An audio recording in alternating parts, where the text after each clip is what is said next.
Ce journal vous est offert par le FPI, Fonds des promotions de l'industrie, votre partenaire privilégié pour la réussite de vos projets.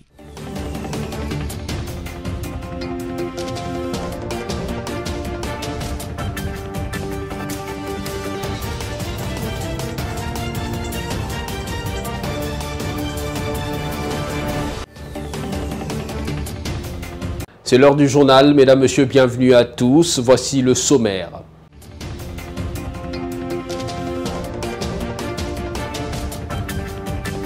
Deux morts et 16 blessés graves, dont un policier, 2 enfants grièvement blessés et 2 autres entre la vie et la mort. C'est là le bilan jusqu'à présent provisoire des tirs de casque bleu de la MONUSCO à Kassindi au nord Kivu. Un incendie s'est déclaré dans la journée du dimanche 31 juillet 2022 dans une cabine électrique située sur l'avenue de l'OUA au quartier GB à côté de l'HCR. Plusieurs dégâts matériels enregistrés. Le professeur Vundwawe Tepemako quitte son poste de président du Conseil d'État. Il a été mis à la retraite par le chef de l'État Félix-Antoine Tshisekedi Tshilombo à travers une ordonnance signée samedi 30 juillet 2022. Voilà, encore une fois de plus, bienvenue à tous. 2 morts et 16 blessés, dont 2 policiers, 2 enfants grièvement blessés et 2 autres entre la vie et la mort. C'est là le bilan jusqu'à présent provisoire de tirs de casque bleu de la MONUSCO à son passage hier dimanche au poste frontalier de Kassindi entre la RDC et l'Ouganda. Une situation vigoureusement condamnée et déplorée par le gouvernement congolais ainsi que par Bintou Keïta, représentante spéciale du secrétaire général de l'ONU. Des enquêtes conjointes sont en cours pour établir les responsabilités. Bernadette Kamango nous fait le point. Une semaine après les manifestations anti-MONUSCO qui se sont déroulées respectivement dans les villes de Goma et de Butembo et qui avaient fait des morts et des blessés parmi les civils et les casques bleus, hier dimanche, c'était au tour du poste frontière de Kassindi de connaître une tuerie de la part des militaires de la brigade d'intervention de la force de la MONUSCO. Ces derniers étaient de retour de congé et ont ouvert le feu à la barrière de la douane de la frontière entre la RDC et l'Ouganda pour des raisons inexpliquées pour le moment. Ils y ont ensuite forcé le passage. Dans un communiqué de la mission onusienne, la chef de la MONUSCO, Bintou Keïta, s'est dite profondément choquée et consternée par ce grave incident. Elle a indiqué que face à ce comportement inqualifiable et irresponsable, les auteurs de la fusillade ont été identifiés et mis aux arrêts en attendant les conclusions de l'enquête qui ont déjà débuté en collaboration avec les autorités congolaises. Les contacts ont été aussi établis avec le pays d'origine de ces militaires pour une procédure judiciaire. Côté gouvernement congolais, tout en appelant au calme la population, en particulier celle du Nord Kivu, celui-ci a signifié que les casques bleus concernés ne pourront plus faire partie des contingents de la MONUSCO en attendant l'aboutissement du plan de retrait de cette force de la RDC. Des dispositions requises sont en cours pour assurer la prise en charge matérielle et judiciaire consécutive à ce drame.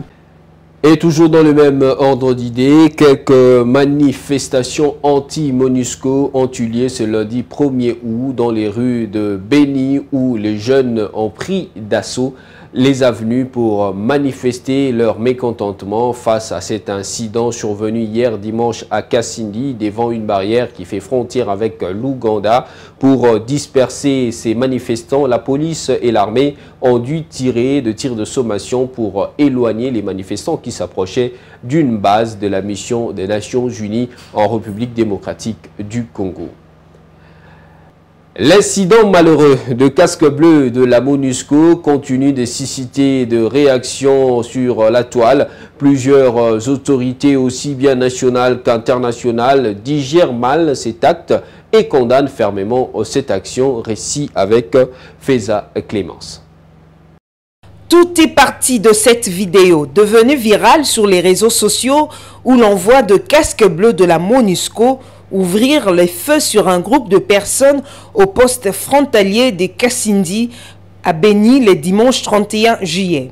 Quelques heures plus tard, dans un communiqué de la MONUSCO, Bintou Keïta, représentante spéciale du secrétaire général de l'ONU en RDC, a reconnu cet incident grave survenu à Kassindi et affirme avoir mis le responsable aux arrêts.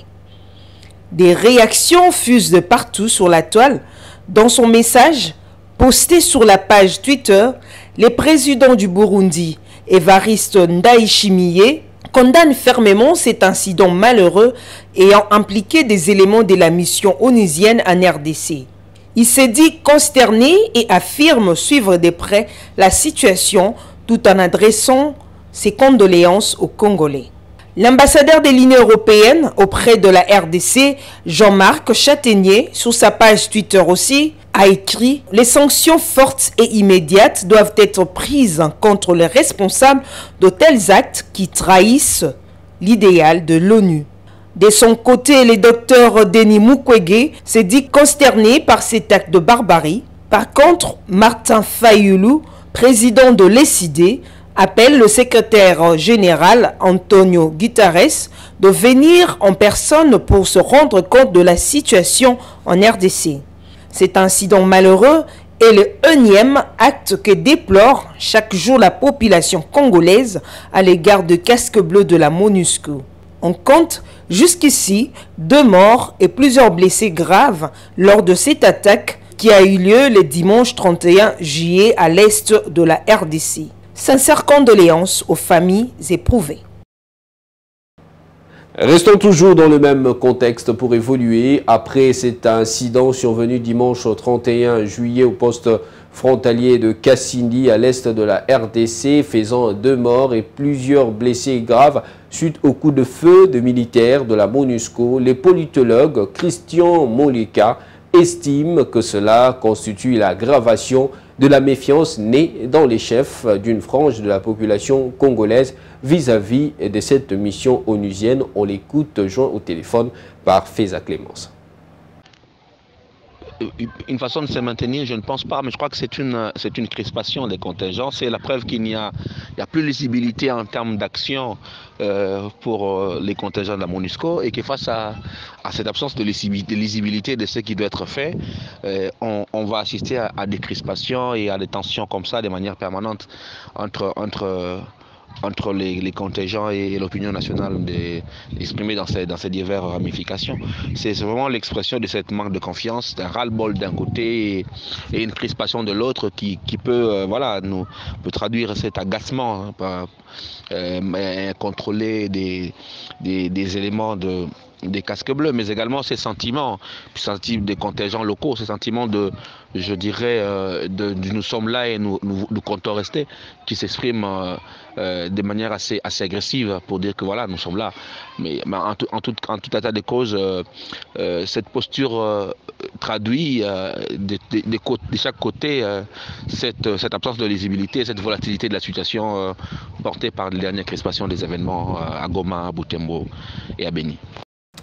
Tout à fait autre chose à présent, le président de la République, Félix-Antoine Tshisekedi Tshilombo, vient de nommer pour les uns et de retraiter pour les autres plusieurs magistrats au sein de l'appareil judiciaire à travers 9 ordonnances du chef de l'État. Appartient une mise à jour des animateurs des organisations judiciaires, notamment à la Cour de cassation, au Conseil d'État et au sein du cours d'appel de la RDC. 2 magistrats ont retenu l'attention. C'est le professeur Vundoawe Tepemako qui part en retraite et l'admission à titre posthume à l'honorariat et les méritats de Yanni Bovumbu Raphaël, premier président de la Cour d'appel. La polémique qu'a suscité le lancement des appels d'offres de sujet des blocs pétroliers et gaziers par le président de la République n'a pas lieu d'être selon le gouvernement Samalou Kondé, car pour le gouvernement congolais, la suivi et l'amélioration des conditions de vie des Congolais compte plus que l'état d'âme de ceux qui nourrissent cette polémique, selon Didier Boudimbu, ministre des hydrocarbures, que je vous propose de suivre. Même économiquement, aujourd'hui le pays peut avoir beaucoup d'argent, que ce soit derrière le COBAC, peu importe, mais nous devons créer de l'emploi. Parce que actuellement, même par rapport à nos recettes, il y a un changement qui est là, qui est visible. Il y a une réalité, quand quelqu'un ne travaille pas, même si aujourd'hui nous quittons de je ne sais pas, 5 milliards à 100 milliards, cette personne ne va pas se retrouver parce que vous ne travaillez pas. Donc quand vous ne travaillez pas, vous ne gagnez pas. Ça, c'est logique. Maintenant, nous sommes dans l'obligation de pouvoir créer de l'emploi. Et je pense que c'est ce que le gouvernement s'attelle à faire. Même par rapport à ces lancements d'appel d'offres, au final, c'est l'emploi qui sera créé. Ce sont des familles qui pourront être, qui seront un peu plus à l'aise. Évoluons dans ce journal, toujours au cours de ce briefing, la vice-premier ministre, ministre de l'Environnement et Développement durable, Eve Bazaïba, a rejeté les allégations des ONG accusant la RDC de s'aligner sur la logique de la pollution. Regardez. Je vais aller rapidement à la question de savoir si des ONG ou d'autres raisons à s'attaquer au gouvernement congolais. La question est à poser à ces ONG, donc je ne sais pas y aller. Est-ce que la RDC, si la pression continue, la RDC va se retirer du patrimoine, retirer ses aires protégées au niveau du patrimoine international? C'est un engagement. La RDC n'est pas prête à retirer. Nous disons plutôt à ceux qui ont demandé que ce patrimoine important, parce que nous sommes 5e mondial de par notre biodiversité, donc il faut protéger cette biodiversité, que la communauté internationale, l'UNESCO, se prenne en charge. Il est inconcevable d'avoir le parc de Virunga, Kaouzi-Biega, Garamba et les autres comme sanctuaires des groupes armés incontrôlés, alors que c'est un aire protégé de l'UNESCO. Ça n'a pas de sens. Alors, comme pays solution, qu'attendez-vous de la communauté internationale? Non, la communauté internationale, c'est une nébuleuse. Qu'attendez-vous comme pays solution des pays pollueurs que j'ai cités? Le G20, nous attendons qu'ils puissent respecter leur engagement. Lesquels engagements, tellement les chiffres, je m'étais un peu embrouillé. La communauté internationale, les responsables des pays pollueurs avaient pris l'engagement il y a plus de 10 ans de contribuer en raison de 100 milliards de dollars américains chaque année. 100 milliards. Ça, c'est au niveau international. Aucun pays n'a respecté son engagement.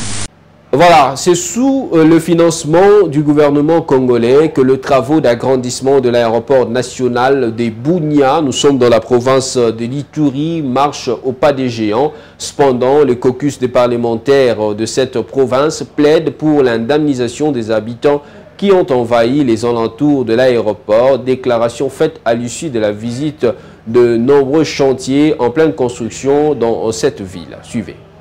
Le caucus des parlementaires de l'Ituri salue les différents projets visant à doter la province de l'Ituri des infrastructures à la hauteur de ses richesses, de projets implémentés par le chef de l'État Félix Antoine Tshisekedi Tshilombo. Il s'agit, entre autres, de l'agrandissement de la piste de l'aéroport national de Murongo et de l'asphaltage de 8 km de la voirie urbaine exécutée par l'entreprise Mogabaon, ainsi que les travaux de construction de l'université de Bunia, située à Tchéri. En plus de projets de 145 territoires, tous ces projets cumulés témoignent de la volonté manifeste du président de la République de développer la province de l'Ituri. Constat fait par ces élus nationaux à l'issue d'une visite guidée effectuée sur le terrain. L'honorable Wilson Adirodou, point focal de l'Union sacrée à l'Assemblée nationale pour le compte de l'Ituri, plaide pour l'indemnisation des habitants se trouvant tout autour de l'aéroport national de Bunia pour la réussite de ces travaux.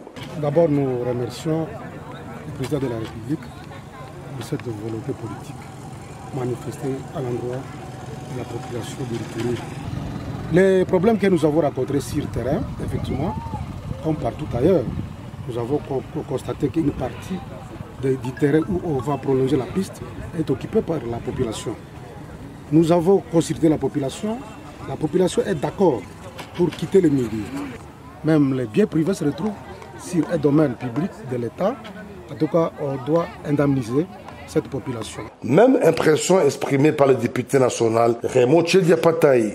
La population, je la félicite parce qu'elle est tout à fait disponible. La population est positive pour rallonger notre piste. La population connaît l'importance de ces travaux. La population attend seulement qu'elle soit indemnisée. Et là, nous appelons cette population à la patience et que nous, à notre niveau, nous, en tant que les élus, les représentants, nous nous battons pour que les droits, n'est-ce pas, soient rétablis. Depuis l'avènement de l'administration militaire à Ituri, plusieurs actions de développement sont à mettre dans l'actif du gouverneur Luboyanka Johnny, à savoir la construction des bâtiments administratifs du territoire d'Irumu, les bâtiments du gouvernorat, la réhabilitation de l'axe routier, Bunya Maagi, Bunya Kaseni, Bunya Komanda, ainsi que Mambasa Makeki et bien d'autres, une façon de restaurer l'autorité de l'État. Et puis à Kimpese, territoire de Songololo en province du Congo central, une usine spécialisée dans la production des emballages biodégradables et recyclables est opérationnelle depuis le mois de mai dernier. Cette unité ayant bénéficié d'un accompagnement financier du Fonds de promotion de l'industrie vient d'être visitée par une inspection par le directeur général intérimaire du FPI, Jean-Claude Kalenga Makonga. Le constat global fait sur le terrain par le patron du FPI est que cette usine évolue très bien. Les détails. Ces deux bâtiments fraîchement sortis de terre abritent les installations de la société Bags & Sachs, une unité industrielle spécialisée dans la production des emballages destinés au ciment et aux produits agricoles. Nous sommes dans la petite agglomération des Kimpese, dans les territoires de Songololo, en pleine province du Congo central. Ce jour, le promoteur du projet reçoit la délégation du Fonds de promotion de l'industrie FPI, conduite par son directeur général intérimaire. La raison de cette descente est simple, inspecter le fonctionnement de l'usine à la suite d'un accompagnement financier de cet établissement public. Trêve des commentaires et direction à l'usine proprement dite. Sur place, les promoteurs de Bags & Sachs, aux côtés de la délégation du FPI, conduite par son directeur général intérimaire Kalenga Makonga, a passé en revue toutes les unités de production utilisées par l'usine, ainsi que leurs fonctionnalités, mais également les matières premières et l'équipe des employés présents. Pour Jean-Claude Kalenga Makonga, qui ressort rasséréné de cette étape, cette usine n'a rien à envier aux usines qui évoluent sous d'autres cieux et qu'il a eu à visiter. Il rassure surtout que la société Bags & Sachs est en train de répondre aux attentes du FPI en suivant scrupuleusement les plans de financement établis entre les deux parties. Je ne suis pas un technicien, mais ce que j'ai vu en visitant toute la chaîne de production, de la matière première aux produits finis et surtout dans les laboratoires de contrôle de qualité, je pense que l'usine fonctionne très bien. Jusque-là, nous sommes dans un cheminement commun qui fait que chaque étape est respectée par Bags & Sachs, mais en même temps Bags & Sachs nous permet aujourd'hui de réaliser l'une de nos missions.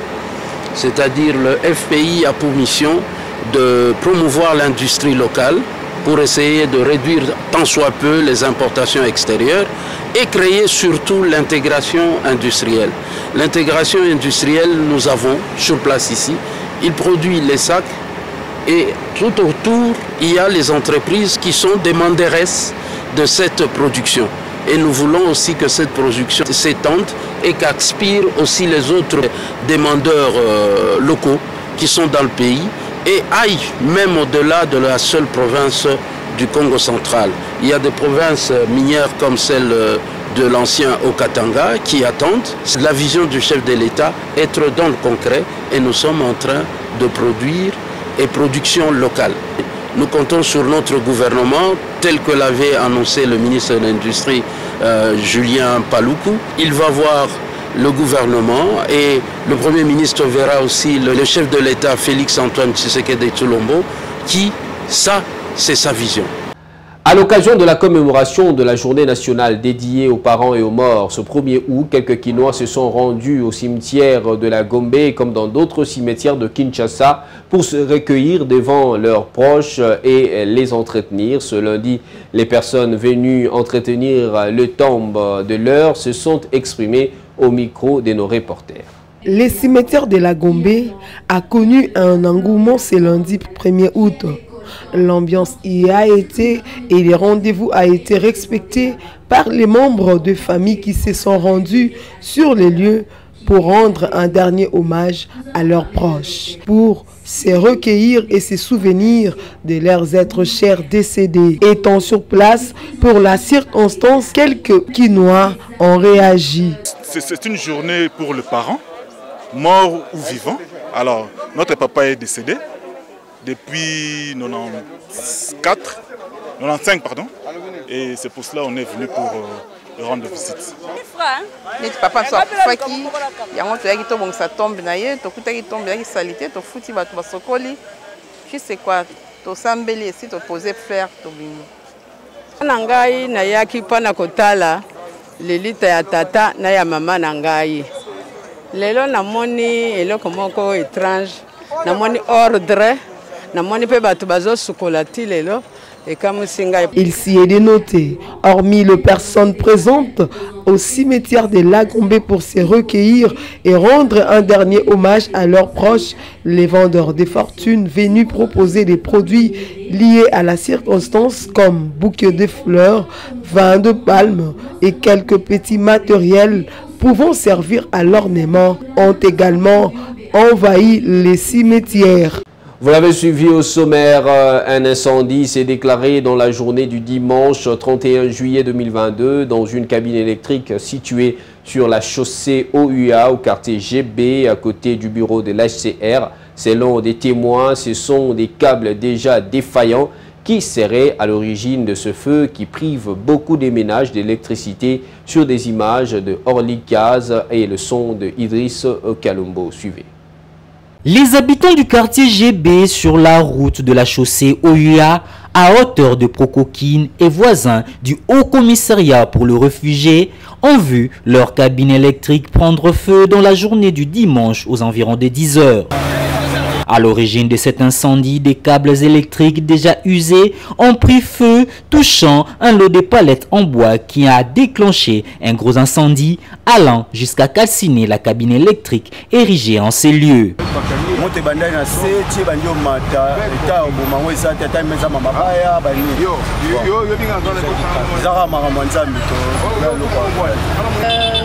Quand je me suis réveillée ce matin, j'entendais les bruits, mais je me suis dit, bon, il n'y a pas de problème. Et quand je me suis levée, au niveau de ma fenêtre, j'ai pu voir comment l'incendie a pris feu au fait, au niveau des palettes.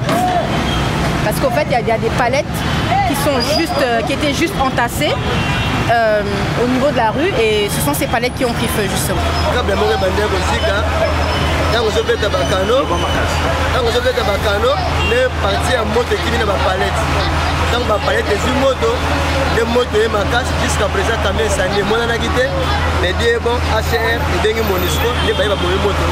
Une autre version parle d'un feu qui serait parti d'une cigarette jetée par des jeunes de la rue qui ont élu domicile derrière ces lots de palettes en bois. En attendant de tirer le fin mot de cette histoire, les habitants du quartier GB dépendant de cette cabine sont dans le noir, mais pour combien de temps? Parlons sport dans ce journal. Le 26e championnat national de karaté a connu un apogée réussi du 30 au 31 juillet. La province de la Chopo a vécu de moments grandioses pour la Fédération des karaté-do du Congo, où la ville-province de Kinshasa a raflé le titre détenu par la province du Sud Kivu en rapportant 17 médailles, dont 15 en or et 2 en argent. Idriss Kalumbo nous en dit plus. 2 jours de compétition ont fait vibrer la ville de Kisangani dans la province de la Chopo. Une première expérience satisfaisante pour le comité exécutif de la Fédération de karaté-do du Congo. Un défi relevé qui a vu au final le Sud Kivu céder son titre de l'édition précédente à la ville-province de Kinshasa, qui a raflé au passage 17 médailles, dont 15 en or et 2 en argent. La province hôte de ce 26e championnat s'est adjugée la 2e marche du podium en glanant 26 médailles, dont seulement 8 en or. Enfin, l'ex-tenante du titre, la province du Sud Kivu, ferme la marche du podium avec 17 médailles remportées. Le championnat national a pris fin. Place maintenant au tournoi d'amitié de Grand Lac, une 2e édition qui ira du 20 au 28 août dans la ville de Goma. Restons toujours au sport. Les ressources de la RDC ne sont pas que minières ou naturelles. Les talents innés et précis de Congolais font aussi partie des ressources et richesses du Grand Congo. Une réalité dont s'est imprégné le club de basketball New Generation qui évolue au sein de la Ligue provinciale de basketball de Kinshasa en lançant une série de détections de jeunes de 12 à 16 ans en vue de garantir la relève. Préparer la relève est le leitmotiv du club de basketball New Generation qui a lancé depuis le week-end dernier un programme de détection de 2 jours avec comme objectif. Bon, on voulait faire une détection de jeunes. Ben, je crois que ce n'est pas une détection sur le plan de jeu, mais sur le plan physiologique. Voir un peu comment nous pouvons changer notre façon de faire. Je crois que les prendre à bas âge, essayer d'en faire des bons joueurs. C'est plus simple et facile à savoir. D'abord le respect. Quand on dit qu'on parle de respect, on voit d'abord le respect des temps. Donc ça veut dire que comme tout on est toujours dans la Bible, tout celui qui s'élève tôt a de la chance. Donc ça veut dire que d'abord le respect, les études et avoir vraiment ce qu'on appelle la taille corpulente pour être vraiment un basketteur. Une initiative qui n'a pas laissé les jeunes enrôler pour ces essais sans mots. Bon, moi je m'appelle Christian Tendai, je suis premièrement très ému pour cette initiative que l'équipe New Gen a pu avoir, de promouvoir la jeunesse congolaise. Vous voyez, de nos jours, en NBA, on a beaucoup de Congolais qui sont là-bas, donc il y a vraiment du talent ici et ils veulent vraiment promouvoir ce talent qui est caché en nous. Je voudrais leur dire de venir à New Gen, c'est vraiment bien pour nos ambitions, ils nous encadrent bien et ils peuvent venir quand ils veulent. Après une dizaine d'années d'existence et un aura national et international, grâce notamment à l'un des jeunes formés au club, Yannick Sosa, actuellement sociétaire de Wizards en Washington, en NBA. Une prouesse qui va aider à la matérialisation de cette académie New Generation, comme l'espère Edouard Lukanga, président du club. C'est vrai que souvent, les jeunes qu'on entraîne au basketball ici au Congo, on leur apprend seulement le basket. Aujourd'hui, nous avons la chance de connaître de loin le monde professionnel parce que nous avons justement des jeunes à nous qui sont des professionnels et ils ne sont pas devenus tout de suite. C'est-à-dire qu'en partant de New Generation, souvent ils sont intégrés des écoles de basket, donc c'est des écoles de sport-études et on sait combien le monde du sport est exigeant.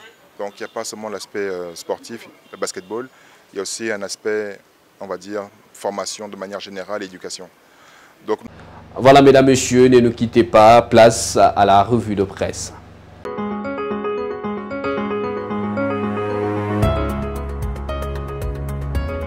Bonjour. Dans sa ligne de ce lundi 1er août 2022, Radio Okapi.net écrit sur les nouvelles manifestations anti-MONUSCO à Béni après la fusillade des Kassindi. Selon les sites onusiens, une vive tension a été observée ce lundi 1er août dans la matinée dans la ville de Béni où des manifestants sont descendus dans les rues exigeant le départ de la MONUSCO. Des jeunes venus majoritairement de la partie ouest de la ville s'étaient rassemblés au stade de Kanzouli et de Kalinda avant de descendre dans les rues et diriger des barricades.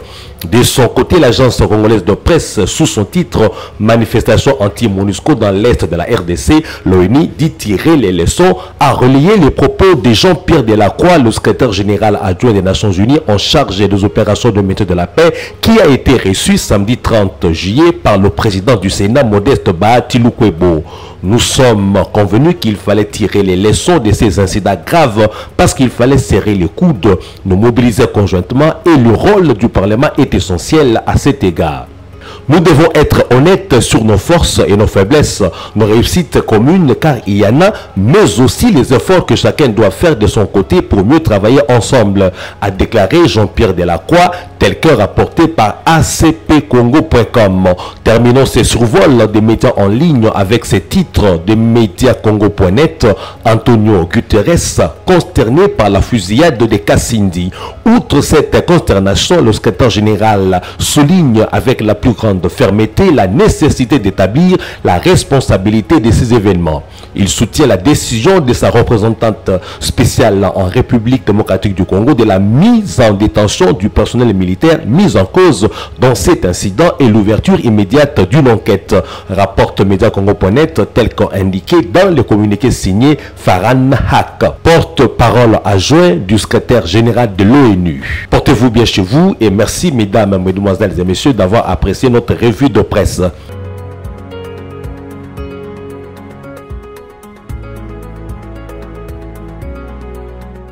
Merci d'avoir suivi avec beaucoup d'intérêt cette revue de presse rendue par Sami Bossongo. Pour ceux qui nous ont pris en cours des diffusions, voici pour vous l'essentiel de titres à retenir.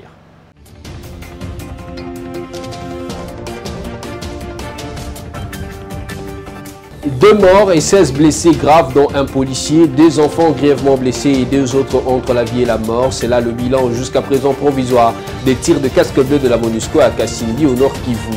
Un incendie s'est déclaré dans la journée du dimanche 31 juillet 2022 dans une cabine électrique située sur l'avenue de l'OUA au quartier GB à côté de l'HCR. Plusieurs dégâts matériels enregistrés.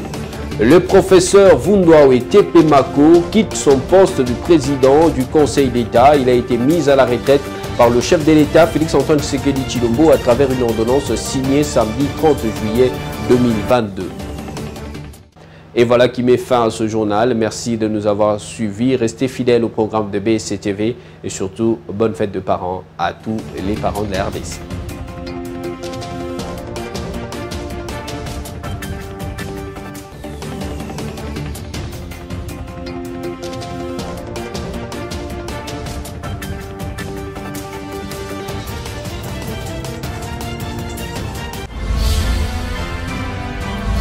Ce journal vous a été offert par le FPI, Fonds des promotions de l'industrie, votre partenaire privilégié pour la réussite de vos projets.